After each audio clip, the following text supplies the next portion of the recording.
કાર્તિક વદ પાંચમ છે, શનિવાર છે, 2/12/2023 વર્ષ છે.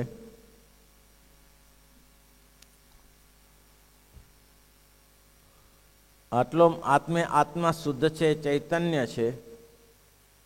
અત્યાર સુધી મર્યાયો નથી, તો હવે તો જ્ઞાન થયું છે. હવે શું મરાશે? આત્મા મરતો નથી, સડતો નથી, સુકાતો નથી, એવો છે. અને આ આત્માએ દેહ ધરી ધરીને તો જેટલું સમુદ્રનું પાણી છે એટલું માતાનું ધાવણ ધાવ્યો છે, હજી અંત આવ્યો નથી. આવી રીતે આત્મજ્ઞાન થવું જોઈએ. હવે ભગવાન ભજી લેવા છે. પછી હવે ચેપ્ટર બદલાવતો એમ કહે છે કે બીજું ભગવાનનું મહાત્મા જાણવું જોઈએ. તે ભગવાન કેવા છે? અનંત કોટી બ્રહ્માંડના રાજાધીરાજ છે. તે રાજાના બ્રહ્માંડની ગણતરી નથી, તેને કહ્યું છે જે. અને રાજાથી બ્રહ્માંડ, એ જે બ્રહ્માંડના જે રાજા છે તે બ્રહ્માંડની પણ ગણતરી નથી. કેટલા બ્રહ્માંડો છે મહારાજ કે આ બ્રહ્માંડો અમારા રોમને વિશે નહીં, અક્ષરના રોમને વિશે અણુ અણુની પેઠે અનંત કોટી બ્રહ્માંડો ઉડતા ફરે છે. અને પછી કયું દ્યુપતય એવ તૈનયુરંતમ અનંતતયા તમપિય દંડરાડ નિચયા નાનુસાવરણા. વેદસ્તુતિનું સૂત્ય છે, ગોપીઓ કહેલું છે. દ્યુપતય એવ તૈનયુરંતમ અનંતતયા તદપિય દંતરાંડ નિચયા નાનુસાવરણા. એ અનેક કોટી બ્રહ્માંડમાં વિષ્ણુ, શિવ, બ્રહ્મા, 7 દેવ, 7 સમુદ્ર, લોકાલોક, પર્વત, એણે યુક્ત એવી જે રચના હોય તે 14 લોક હોય તથા અષ્ટાવરણની રચના હોય ઇત્યાદિ સામગ્રી સહિત અનેક બ્રહ્માંડ. એક બ્રહ્માંડ કેવડું મોટું ભાઈ, ગણતરા તો કરો. આપણે તો કૂપ મંડૂપના દેવકા દેડકા મોટું એક તળાવ સમુદ્રનું દેડકું તે કૂવામાં પડી ગયું. કૂવામાં પડી ગયું પછી પેલા કૂવાના દેડકાએ પૂછ્યું કે તું ક્યાંથી આવે છે? તો કે મારું તો બહુ મોટું છે, મારું સ્થાન તો મોટું છે, હું આવી ચડી ગયું. તો કે આવડું મોટું તો ન હોય, હું જે રહું છું એવું મોટું ના હોય. કૂવો કેટલો મોટો હોય? પછી કૂદ્યું કે આટલું? તો કે ના ના, એ નથી મોટું. પછી વધારે કૂદ્યું તો કે આનથી તો આટલું મોટું, આખો કૂવો ફેંદી આવ્યું. તો ના ભાઈ, આની કોઈ ગણતરી નહીં. ખીજાયું. હોય જ નહીં ને, મારાથી મોટું સ્થાન કોઈ હોય જ નહીં. આપણું એવી પરિસ્થિતિ છે, આપણા જેવો કોઈ નહીં. ત્યારે મહારાજ કહે છે દુપતય એવ તૈનય યુરંતમ અનંત તયા તમપી દંડ રાદ નિચયા નાનુસાવરણ. આવરણો સહિત આ બધું કેટલું કેટલું ભર્યું છે. એક એક બ્રહ્માંડમાં વિષ્ણુ, શિવ અને બ્રહ્મા, 7 દીપ. 7 દીપ એક જ બ્રહ્માંડમાં વિષ્ણુ, શિવ ને બ્રહ્મા. 7 દીપ છે, 7 સમુદ્ર છે, મેરુ છે, લોકાલોકાદિક પર્વત છે. તેણે પૃથ્વીમાં 14 લોકની રચના છે. અતળ વિતળ સુતળ પડાતળ તળાતળ, એ બધા 7 ઉપરના નીચેના, સ્વર્ગ મૃત્યુ ને પાતાળ બધા આટલા લોક છે ને અષ્ટાવરણે છે. અષ્ટાવરણ નલો વાયુ ખમ મનો બુદ્ધિરેવ અહંકારમ ઇત્યમ તે અષ્ટ પ્રકૃતિ. પૃથ્વી, જળ, તેજ, વાયુ ને આકાશ, અહંકાર, મહતત્વ અષ્ટાવરણ છે. તેનાથી આ બ્રહ્માંડ વિટાયેલું છે ઇત્યાદિ સામગ્રી સહિત. અને પાસે કેટલા અનંત બ્રહ્માંડ છે. તેના ભગવાન રાજા છે. અને જે આ પૃથ્વીને ચક્રવર્તી રાજા હોય, ભાઈ આ પૃથ્વીનો ચક્રવર્તી બ્રહ્માંડના રાજ્યનું ગણતરી નથી, એના બ્રહ્માંડોની ગણતરી નથી. અનંત છે, ગણી ન શકે એટલા બ્રહ્માંડો છે. આપણે ખાલી આ બ્રહ્માંડમાં બેઠા છીએ. તો કે આ જગતમાં કોઈ રાજા હોય, એ રાજાના તો રાજ્યમાં ગામડા ગણાઈ શકાય. નરેન્દ્ર મોદી ગમે તેટલા મોટા હોય પણ ભારતના રાજ્યના ગામડા ના ગણી શકીએ આપણે? લિસ્ટ કરી તો ગણાય નહીં ગામડા. ગમે એટલા ગામડા હોય ભાઈ, ગામડા ગણાઈ જાય કે ના ગણાઈ જાય? ભાઈ કપિલ સ્વામી, ગામડા ના ગણાય? ગમે એટલા મોટા હોય, વસ્તી ગણાય છે ને ગામડાની ક્યાં વાત છે? વસ્તી એમ કહેવાય છે કે 100 અબજ 1 અબજ ને 80 કરોડની વસ્તી ગણી લે છે લોકો, તો ગામડા કેમ ના ગણી શકે? ગામડા ઘણા એવા એમ કે છે કે આ જગતનો રાજા છે તેના તો ગામડા ઘણા એવા છે. તેમ છતાં એની મોટાઈ તો જુઓ. મોદી સાહેબ આવે ત્યારે કેટલો પ્રતિબંધ મૂકવો પડે છે ને ક્યાં રસ્તા બંધ કરી નાખવા પડે છે. આપણે સવારથી સાંજ સુધી ભરાઈ પડીએ અંદર. મોદી સાહેબ આવે છે, વડાપ્રધાન આવે છે, વડાપ્રધાન આવે, કેટલી મિલિટરી આમ બંદૂકો લઈ લઈને એવા ઊભા હોય, પીઠવારીને ઊભા હોય કે હમણાં કોઈ આવીને મારી નાખશે તો આપણે ઉડાડી દઈએ એવા ઊભા હોય છે. અને પાછું એ આવે ત્યારે પછી તો આપણી ખુરશી એની આગળ પડે કે ના પડે? કોઈ બાપો નાખતો હશે, એની આગળ કોણ ખુરશી નાખવા દે? કંઈક મોટા મોટા મિનિસ્ટરો ને અમલદારો ને એની ખુરશીઓ હોય. છતાંય આપણે જોવા માટે ભેગા કેવા હશે? હવે આપણે 17 વાર જોયા હોય, છતાંય એની મોટાઈ છે એટલે એની મોટાઈની આગળ લોકો દોડાદોડી કરે છે. તો કે છે એના ગામના તો ઘણા એવા છે, તોય છતાંય એની આટલી મોટાઈ છે. ચક્રવર્તી રાજા છે તો પણ ગામના ઘણા એવા છે તો પણ કેટલી મોટપ જાણવામાં આવે છે. અને ભગવાન તો એવા બ્રહ્માંડની પણ ગણતરી નથી, માટે ભગવાનની તો બહુ જ મોટપ છે. અને બ્રહ્માંડની વિશે આ જીવ છે તે ભગવાનની આગળ સાલેખામાં. હવે આટલા બધા બ્રહ્માંડ, એક બ્રહ્માંડની ગણતરી કરો. આ બ્રહ્માંડ એટલે કે ભારત ખંડ ગણો. હવે ભારતમાં આખા મન વિશ્વમાં આપણે ક્યાં છીએ? આપણે ક્યાં છીએ નયન ભગત? આપણે ક્યાંય નથી. આ બ્રહ્માંડમાં આપણે ભારતમાં છીએ. તો કે ભારતમાં ક્યાં છીએ? તો ગુજરાતમાં છીએ. ભારતમાં કોઈ નિશાન તો એડ્રેસ તો ખરું ને? તો કે ગુજરાત. તો આખા ગુજરાત તમારા બાપનું થઈ ગયું છે? તો કે ના. તો એમાં કલોલમાં રહીએ છીએ. ગુજરાતમાં શું મહેસાણા જિલ્લામાં? મહેસાણા શું ગાંધીનગર જિલ્લામાં? ગાંધીનગર જિલ્લો એ તમારો તો નથી થઈ ગયો ને? તો કે કલોલ તાલુકામાં રહીએ છીએ. કલોલ તાલુકો તમારો તો આખો નથી થયો? તો કે ના ના, આખો તાલુકો શું હોય? કલોલ ગામમાં રહીએ છીએ. કલોલ ગામ તમારું આખું? તો કે ના ના ના. એમાં ગુરુકુળમાં રહીએ. તો કે ગુરુકુળમાં તો 50 જણા રહેતા હશે, અહીં તો 100 જણા રહે, 1000 જણા રહે છે. તો બધા તમે? તો કે ના ના, એમાં એક છીએ આપણે. હવે આટલી આપણું સ્થાન છે. કેટલું મોટું નક્ષત્ર, કેટલું મોટું બ્રહ્માંડ, એમાં આપણે છીએ. એટલે ભગવાન કહે છે કે બ્રહ્માંડમાં જીવ તે ભગવાનની આગળ સી ગણતરીમાં લેખામાં છે, અતિ તુચ્છ છે. અને ભગવાને બ્રહ્માંડ વિશે 5 વિષય સંબંધી સુખ જીવોને આપ્યું છે. તે સુખ કેવું છે? તો તે સુખ સારું માથા કપાવે.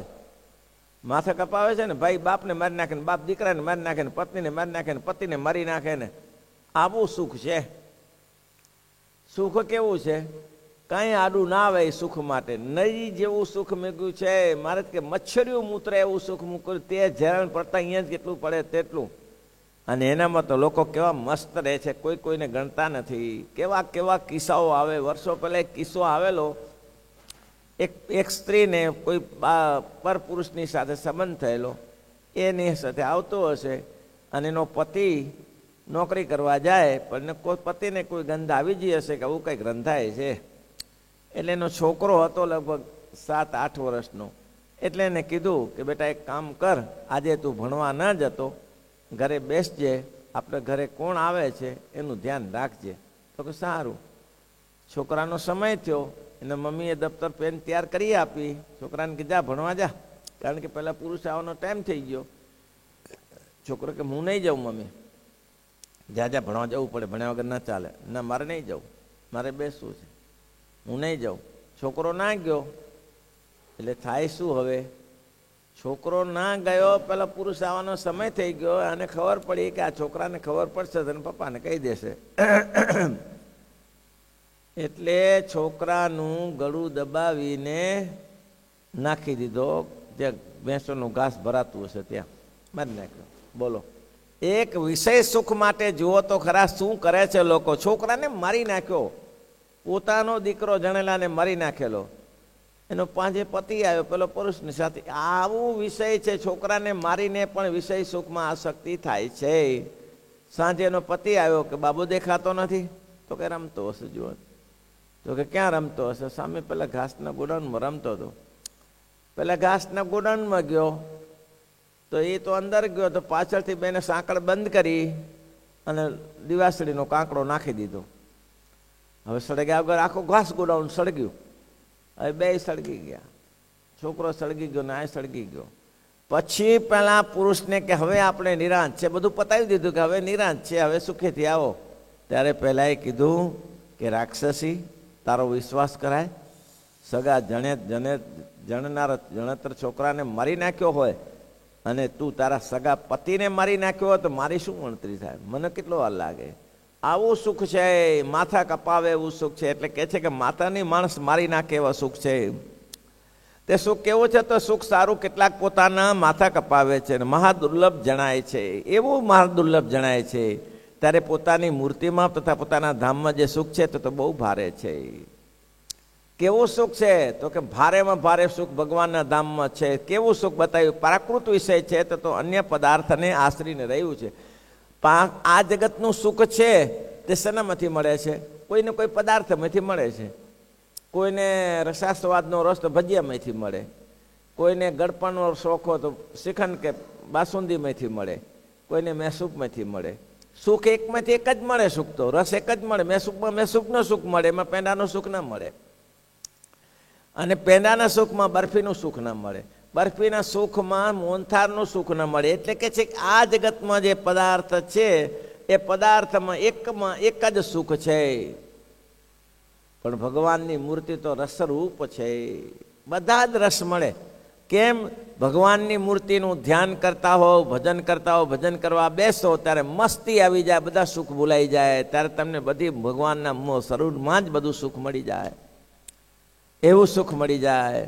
મહારાજ કે કલ્યાણદાસ ને ડાયાભાઈ, ગઢપુરમાં ઉત્સવ થાય, હજારો માણસો આવ્યા હોય અને ભગવાનના દર્શન કરતા હોય, જગ્યા મળે નહીં. અને ગ્રંથલીના કલ્યાણભાઈને એનો દીકરો ડાયાભાઈ એ બંને જણા દૂર બેસીને ભગવાનની મૂર્તિને આમ એકી તસે ધાર્યા કરે, એકી તસે ધાર્યા કરે. ધારતા ધારતા એને ખબર ન રહી.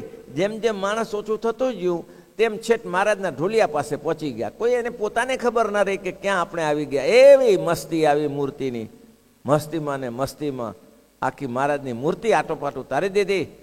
અને પછી શ્રીજી મહારાજ એવું બોલ્યા, મુક્તાનંદ સ્વામી દર્શન કરતા આને આવડ્યા. આને દર્શન કરતા આવડ્યા.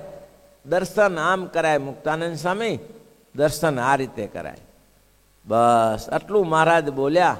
મૂર્તિ તદાકાર થઈ ગઈ. આખી જિંદગી તદાકાર થઈ ગઈ. એ ડાયાભાઈ અમદાવાદના વડતાલના સભા મંડપમાં આવે અને વડતાલના ઉત્સવ ચાલતો હતો જુનાગઢથી. સભામાં તો ઉત્સવ ચાલે. ત્યાં રઘુચરણ સ્વામી હતા. તેમને જોયું આ ભાઈ થાંભલે બેસી રહે, અખંડ સ્વામિનારાયણ સ્વામિનારાયણ સ્વામિનારાયણ સ્વામિનારાયણ સ્વામિનારાયણ. રાત્રે દિવસ થાકે નહીં. ગુણાતીતાનંદ સ્વામીને પૂછ્યું રઘુચરણ સ્વામીએ, રાઘવાનંદ સ્વામીએ કે સ્વામી આ કોણ છે? તો કે સ્વામી વંથલીના કલ્યાણભાઈના દીકરા. આ હા હા હા હા, સિંહના સિંહ જ હોય ને ભાઈ. આના તો ધન્યવાદ કરવા પડે. 3 દિવસ ને 3 રાત્રિ આ માણસ સૂતો નથી. 3 દિવસ ને 3 રાત્રિ હું જોઉં, જ્યારે જોઉં ત્યારે સ્વામિનારાયણ સ્વામિનારાયણ સ્વામિનારાયણ. કેવો ઈશક છે. ત્યારે ડાયાભાઈને પૂછ્યું કે ઊંઘ નથી આવતી? હા હા હા હા, આ મૂર્તિ ઊંઘમાં જ છે ને. કે આ મૂર્તિ મળ્યા પછી શું બીજું કરવાનું? આવો રસ. એટલે કે છે કે સમગ્ર રસ ભગવાનની મૂર્તિમાં છે. એને ક્યાંય રસરૂપ મૂર્તિને શોધવા જવી પડતી નથી. દરેક પદાર્થમાં એક જ. કોઈને ગાડીનો સુખ હોય તો ગાડીને બેસવાનું સુખ મળે, અને કોઈને ઘોડાનું સુખ હોય તો ઘોડાનું સુખ મળે, કોઈને ગાયનું સુખ, દૂધનું સુખ હોય દૂધનું સુખ મળે. પણ મહારાજ કે આ જગતનું પદાર્થ છે, આ સુખ છે એ તો અન્ય પદાર્થને આશ્રીને રહે છે. જેવું જેવું પદાર્થ હોય તેવું એને સુખ મળે છે. પ્રાકૃત વિષય છે તે અન્ય પદાર્થને આશ્રીને સુખ રહ્યું છે, પૃથક પૃથક છે. અને ભગવાન છે તે તો સુખમય પાત્રના શરીર રાશિ છે. અને એ ભગવાન સંબંધી સુખ છે તે અવિનાશી છે ને અલૌકિક છે. જેમ કોઈ ભારે ધનાઢ્યગ્રસ્ત હોય. દ્રષ્ટાંત સરસ આપ્યું. કેવા નાના નાના દ્રષ્ટાંતો આપ્યા છે કે કેવું સુખ? તો કે માથા કપાવે એવું સુખ છે. અન્ય પદાર્થમાં એક એક પદાર્થમાંથી સુખ મળે એવું છે.